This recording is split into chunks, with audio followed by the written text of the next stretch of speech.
কালকে রাতের 12টার দিকে এই মেয়েটারে অনেক মারপিট করছে। মারপিট করে হাত পা বান্ধি এমন জায়গা এমন মানে ইয়া করছে, এটা বলার বাহিরে।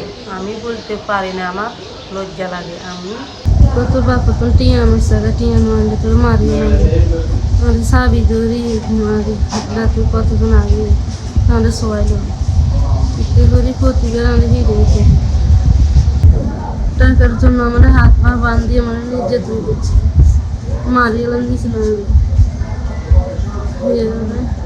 সবাই রয়েছে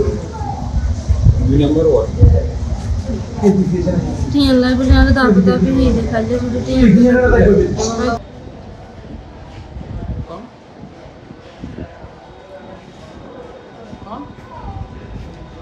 আমার নাম মেরিনা আক্তার। আমাদের মাঝে মাঝে টিয়া লাই ফিরে কালকে টিয়া দিতাম আনতাম হারানো যায় দৌড়ে আগে ইচ্ছে তো লিখিস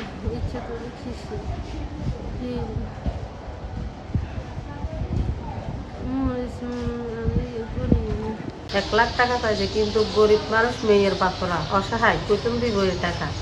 এখন এই টাকা নিয়ে অনেক মারপিট করতেছে, অনেক দিন করতে হতো।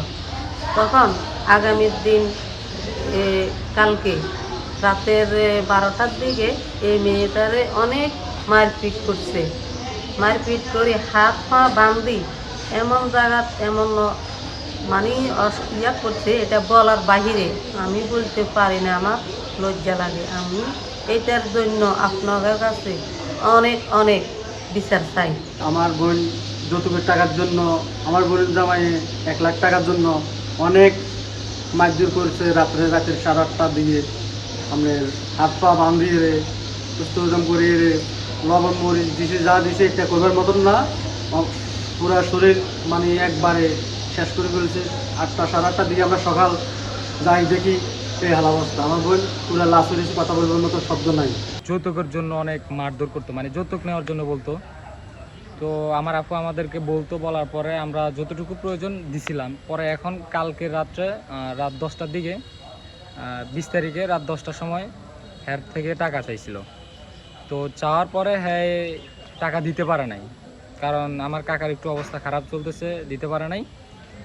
তো ও এটার জন্য আমার আপুকে অনেক মারধর করছে।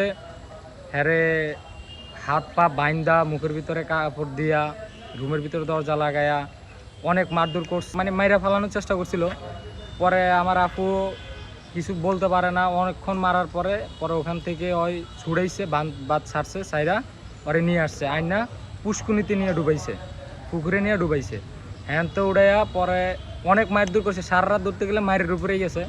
পরে মারার পরে ওই সকালবেলা কীভাবে জানি ওই এখান থেকে ছুটছে, সুইডা আমাদের কাছে ফোন দিছে।